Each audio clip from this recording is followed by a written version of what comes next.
In 1949, Ghana's Kwame Nkrumah is saying, "Seek ye first the political kingdom, and the rest will be given unto you." And I dare say that the rest has never been given to us. And even if it is coming too slowly.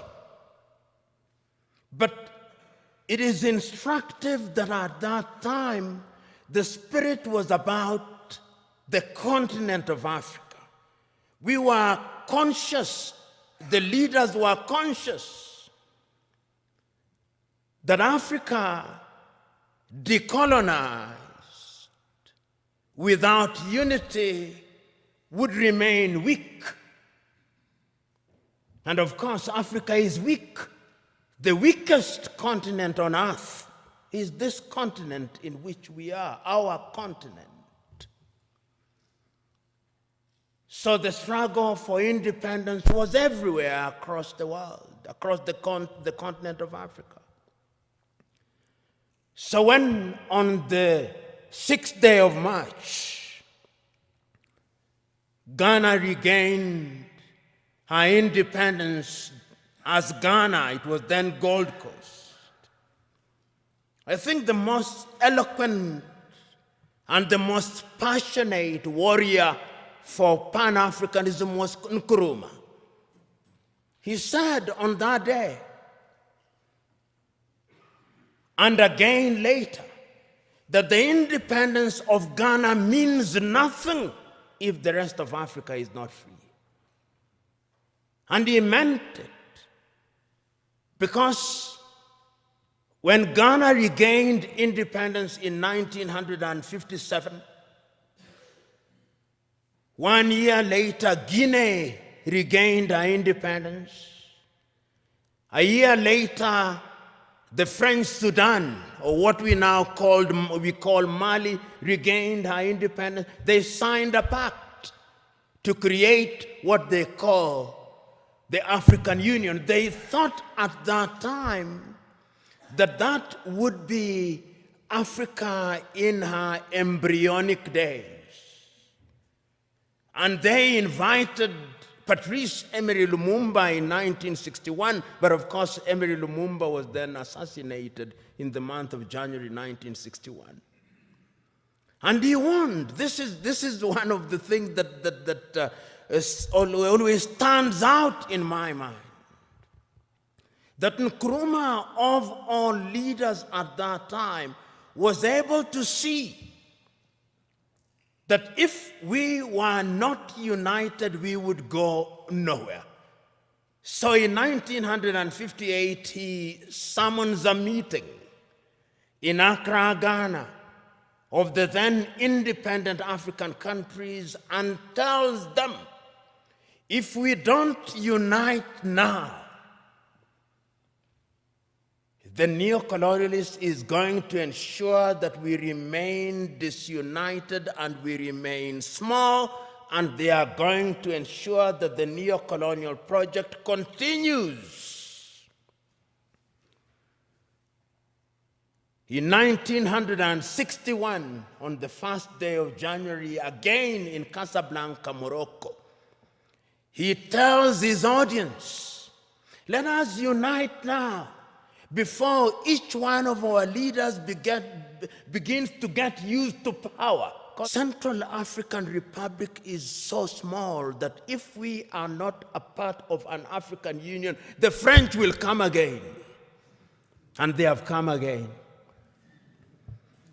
Mwalimu Nyerere of Tanzania says we are not here in order to remind ourselves of how important unity is.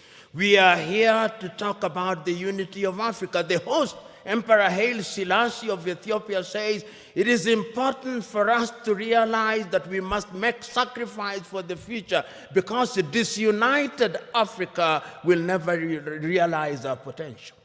But the most passionate speech again was that of Kwame Nkrumah. He tells them, let us not live here without one government, without one army, without one currency, and without having chosen a capital. and I propose that the capital of the new Africa either be located in Bangui in Central African Republic or Leopoldville, now Kinshasa, in the Democratic Republic of Congo. But I'm open to any other suggestion. And let us leave here once we have put together a council of foreign ministers in order to begin to work towards an African Union. That is Kwame Nkrumah. Nobody listened to him.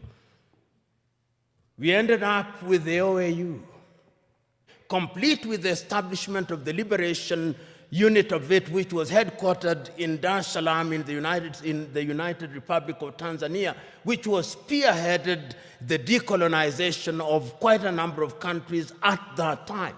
But the point that I'm making is that the Pan-African spirit at that time was about a united Africa.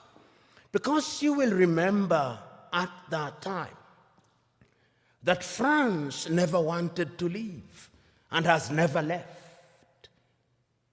It is always instructive that when the French left, they formed an organization called Organization for French-Speaking Countries. The British also created their own Commonwealth of independent nations. But what is instructive is that the Queen is always the head of those independent nations. I've never understood that. Perhaps the presidents do. So that the fears of Kwame Nkrumah that if you are not united, we would have problems, started haunting us. He said that if we are not united in the Pan-African spirit, what is going to happen is that the imperialists is going to control us. They are going to emphasize our ethnic differences. And they are going to ensure that we begin fighting amongst one another. And as we do so, they are going to exploit us. And they started. We unite or we perish. And Mwalimu says, I want to apologize to Kwame Nkrumah. Those of us who believed in gradualism were wrong. Nkrumah was right. But Nkrumah also did not appreciate the level of suspicion that existed amongst the leaders at that time. Our generation, he says, fought for the liberation of Africa. It is the duty of the new generation to carry the torch forward, he says in his plea. He says that I do not believe that the tribe can be the basis of mobilization in Africa. And he said that as I travel along across the world, people do not care about our Tanzanianness or our Ghanaianness or our Kenyanness or our Ethiopianness. In their eyes, we are all Africans. And perhaps that is what we should use as the building block in order to talk about African unity. But we are not being naive about that unity. Because sometimes when we talk about Pan-Africanism and about African unity, people think we are being too simplistic about it.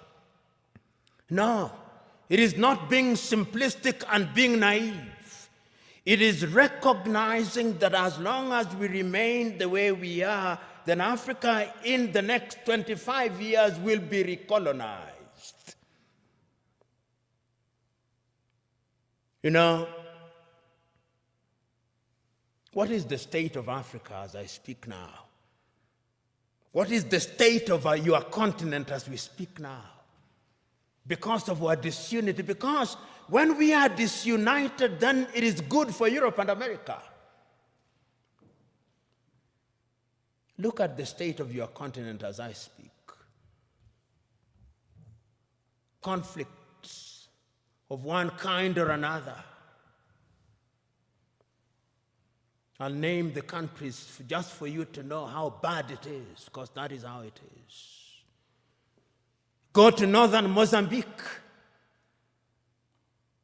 The gas that is there cannot be produced because there is conflict. Northern Mozambique. 33 currencies in Africa. 33 currencies. None of which is used to conclude transactions anywhere. I come to Addis Ababa, Ethiopia, and I show my shilling. They say, what is this? But let me show the dollar. Oh, this is it. Let me show the euro. This is it.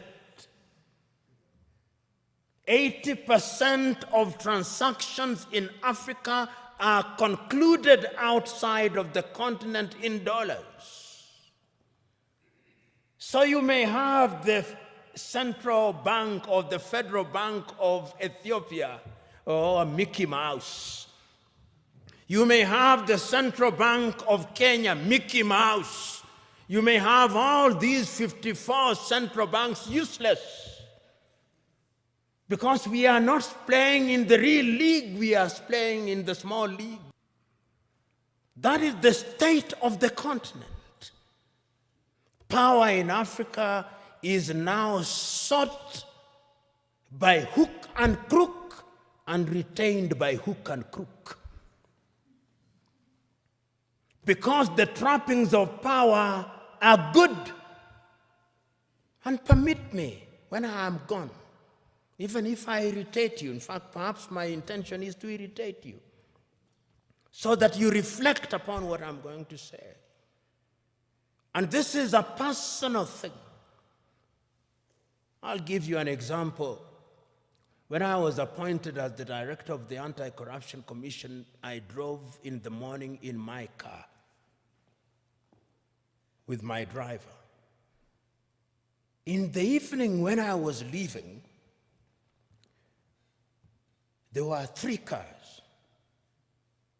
Mine, what was allocated to me, and another one in front, and another one behind me, and 12 individuals. And I asked, who are these fellows?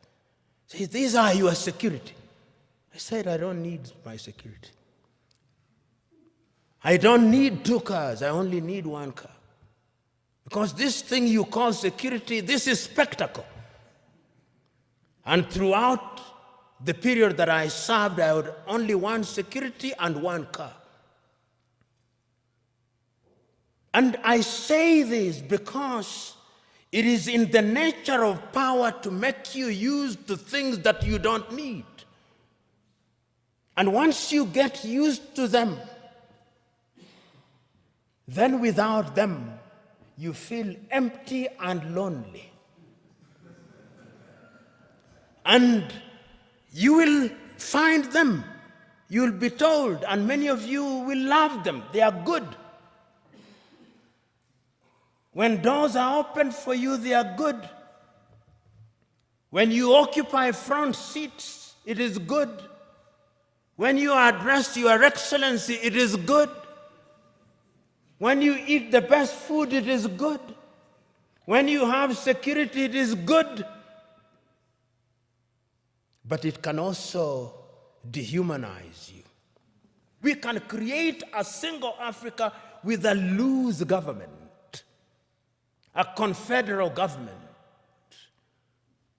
dealing only with foreign affairs and defense and monetary policy and general policy formulation, with different governance systems. That is the only way in which these narrow tribal instincts will be dampened.